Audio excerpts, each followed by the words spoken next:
नमस्कार दोस्तों, मेरा नाम है राज के वर्मा और आप देख रहे हैं रिपोर्टर जी। आज इस वीडियो में हम बात करेंगे रियल एस्टेट सेक्टर से जुड़ी हुई कुछ ऑफर्स को लेकर, जिसमें से एक ऑफर आपने सुनी होगी, अश्योर्ड रिटर्न या फिर यूं कहें कि अश्योर्ड रेंटल। ये ऑफर क्या सही में फायदे का सौदा है या इसके पीछे कोई ऐसी कहानी छिपी हुई है जिसके चक्कर में फंसकर आप अपनी गाढ़ी कमाई को खो सकते हैं? तो चलिए इसी स्कीम को डिटेल में समझेंगे और हमारे साथ हमारे रेरा एक्सपर्ट हैं एडवोकेट जगदीप शोरान जी। बहुत बहुत स्वागत है जगदीप जी आपका। नमस्कार सर। सबसे पहला सवाल मेरा आपसे यही है कि अश्योर्ड रेंटल या अश्योर्ड रिटर्न ये एक फ्रॉड है या फिर ये एक लीगल ऑफर है? देखिए, इसे मोटे तौर पर आप एक रेड फ्लैग तो ज़रूर समझ सकते हैं अगर इसे सरासर फ्रॉड की संज्ञान अगर आप ना दें। लेकिन सबसे बड़ी एक नैतिक सवाल यहाँ पे आता है जो आज के दिन में देखा जा रहा है रियल एस्टेट सेक्टर में। एक अश्योर्ड रिटर्न शब्द का इजाद बिल्डरों ने किया है कि कंस्ट्रक्शन लिंक प्रोजेक्ट है या अंडर कंस्ट्रक्शन प्रोजेक्ट है और आपको अश्योर्ड रिटर्न दिया जा रहा है उस वैल्यू पर। तो ये अपने आप में एक बड़ा सवाल खड़ा करता है हर उस अलॉटी के लिए। क्योंकि आपने पैसा दिया है एक कंस्ट्रक्शन लिंक प्रोजेक्ट में, आपकी शॉप या आपका मकान बन रहा है, उसकी नींव खुद ही है, आपने एक पेमेंट कर दिया। अब उस पेमेंट के ऊपर में अगर कोई बिल्डर आपको पैसे दे रहा है तो आप खुद अपने आप से सवाल पूछिए कि ऐसी क्या इनकम उस चीज़ से हो रही है कि वो आपको पैसा दे रहा है। यानी कि जो बिल्डिंग अभी तक खड़ी ही नहीं हुई है,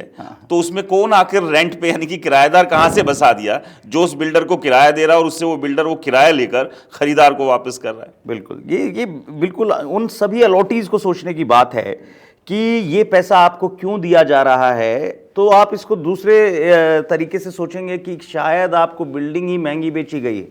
शायद आपसे पैसा ही कुछ ज़्यादा ऐंठा गया है जो घुमा के आपको दिया जा रहा है।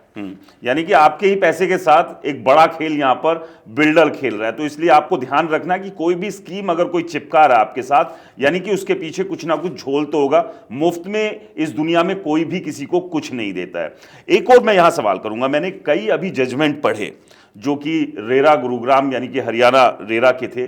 जिसमें कुछ एक बिल्डर ने ये कहा कि उन्होंने जब शुरुआत में अपने प्रोजेक्ट लॉन्च किए थे और उस दौरान उन्होंने ये अश्योर्ड रिटर्न की स्कीम अपने खरीदारों को, बायर्स को ऑफर की थी। लेकिन अब जब वो केस रेरा में गया तो वहां वो ये कहते हैं कि जी बर्ड्स एक्ट में ये इलीगल है और इसलिए अब हम उनको वो रिटर्न नहीं दे रहे। यानी कि बिल्डर खुद मान रहे हैं और ये ऑन रिकॉर्ड है, और इस बात पर भी आप लोग बिल्कुल ध्यान रखिए, ये ऑन रिकॉर्ड है। तो अगर बर्ड्स एक्ट में इसे इलीगल खुद बिल्डर बता रहा है तो फिर खुलेआम ये ऑफर कैसे दे रहा है? देखिए, बर्ड्स एक्ट आया है 2019 में। वो अनरेगुलेटेड डिपॉजिट स्कीम्स को बैन करने के लिए ये एक्ट है, जहां वॉलेशन करने वाले को 10 साल की सज़ा, 10 लाख रुपए का जुर्माना, उसमें पेनल्टीज डाली गई हैं। लेकिन आप इसको देखें, रेरा के भी इसमें जजमेंट्स आते हैं कि जो सबवेंशन प्लान या अश्योर्ड रिटर्न आपने ऑफ़र किया था, तो इसे एक एमिनिटी के तौर पर देखते हुए रेरा अथॉरिटीज़ उसमें अलॉटी को रिलीफ ग्रांट कर तो रही हैं, लेकिन आप एक वायलेशन कर रहे हैं बर्ड्स एक्ट की भी, जहाँ तक अलॉटी और बिल्डर का सवाल है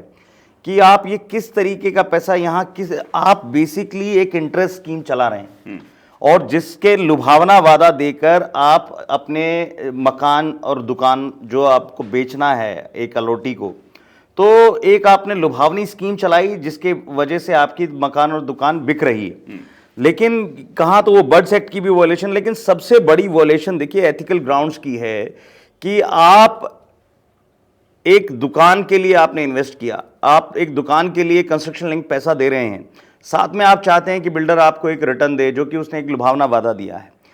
आप इसको दूसरे तरीके से सोचिए, कल वो अगर इंसॉल्वेंसी में जा रहा है, कल वो अगर वो चीज़ें नहीं बना पा रहा बिकॉज ऑफ दिस प्रेशर जो आपने उसके ऊपर लेवी कर दिया, उसने एक लुभावनी स्कीम दी और लोगों से जल्दी अपना सामान बेचने के लिए या और लोगों से इतर दिखने के लिए। लेकिन ये कहीं ना कहीं जाके आपकी उस बिल्डिंग को, आपकी उस कमर्शियल शॉप्स को, आपके हाउसिंग प्रोजेक्ट को हैम्पर करेंगे। जब इस तरह की स्कीम्स चल रही हैं और हम ये बात मान रहे हैं और बिल्डर भी ये बात मान रहा है कि बर्ड्स एक्ट में ये इलीगल है, तो रेरा सुमोटो क्यों नहीं ले रहा है इस तरह की स्कीम ऑफर करने वाले बिल्डरों के खिलाफ कि पहले से ही उनके ऊपर कार्रवाई हो जाए कि इस तरह का भ्रम, इस तरह का धोखा, इस तरह की फ्रॉड स्कीम्स, मैं तो इसको फ्रॉड ही कहूंगा, क्योंकि जब कहीं भी कोई एक्ट इसको ये कह रहा है कि ये इलीगल है तो ये कहीं ना कहीं इसमें फ्रॉड है, तो उसके खिलाफ खुद से रेरा क्यों नहीं रिएक्ट कर रहा है या उस पर एक्शन क्यों नहीं ले रहा है? देखिए, रेरा के पास में ये प्रावधान है section 7 and section 12 veracity of advertisement में, वो इसको स्वतः संज्ञान में ले सकते हैं, सुमोटो प्रोसीडिंग्स इस पे चलाई जा सकती हैं और ये बड़ा ही क्लियर वायलेशन नजर आता है बर्ड्स एक्ट का भी। और क्योंकि रियल एस्टेट सेक्टर को रेरा एक्ट गवर्न करता है, उसमें रेगुलेशंस वो डिफाइन करता है, तो वहां पे ये रेरा की जिम्मेदारी बढ़ती है कि इस किस्म के बिल्डर्स को और इस किस्म की जो एक लुभावने ऑफर्स हैं इनको रोका जाए, क्योंकि ये ना तो इस रियल एस्टेट सेक्टर के उन अलॉटीज के हक की कोई चीज़ है, क्योंकि अक्सर ये देखा जाता है कि ऐसे लुभावने वादे देने वाले बिल्डर या तो इंसॉल्वेंसी प्रोसीडिंग्स में फॉल हो जाते हैं या फिर वो प्रोजेक्ट डिलीवर ही नहीं हो पाते, क्योंकि ये शुरुआत में तो बिल्डर को भी एक बड़ा लुभावना ऑफर लगता है कि मैं ऐसा करके अपनी अलॉटमेंट और अपनी जो शॉप्स या रेजिडेंशियल प्रोजेक्ट है उसको जल्दी बेच पाऊंगा, लेकिन इसका इंपैक्ट बहुत जल्दी देखने में भी मिलता है। यानी कि जाहिर सी बात है, अगर बिल्डर की रेपुटेशन अच्छी है, प्रोजेक्ट में दम है, तो उसको कोई ऑफर देने की जरूरत है ही नहीं, क्योंकि रियल एस्टेट मार्केट में अगर बूम है और अगर वहां पैसा इन्वेस्ट करके आप पैसा बहुत अच्छा बना सकते हैं, तो फिर आपको क्यों सोना चांदी, कहीं की ट्रिप या शॉर्ट रिटर्न या शॉर्ट रेंटल जैसी स्कीम्स की ऑफर देने की जरूरत है? देखिए राज्य, इसमें दो बड़ी चीज़ें हैं और मैं इसको देखिए, हम बहुत बारी इस पर डिस्कशन भी कर चुके हैं। ये जो सोना चांदी और ये आउटडोर आउट स्टेशन ट्रिप्स, जो आउट ऑफ कंट्री ट्रिप्स जो दी जाती हैं, ये बेसिकली चैनल पार्टनर्स के द्वारा एक लुभावना ऑफर उन अलॉटीज को दिया जाता है जो उनके थ्रू में उस बिल्डिंग या उस शॉप को बुक करते हैं। बड़ा सवाल ये खड़ा होता है जब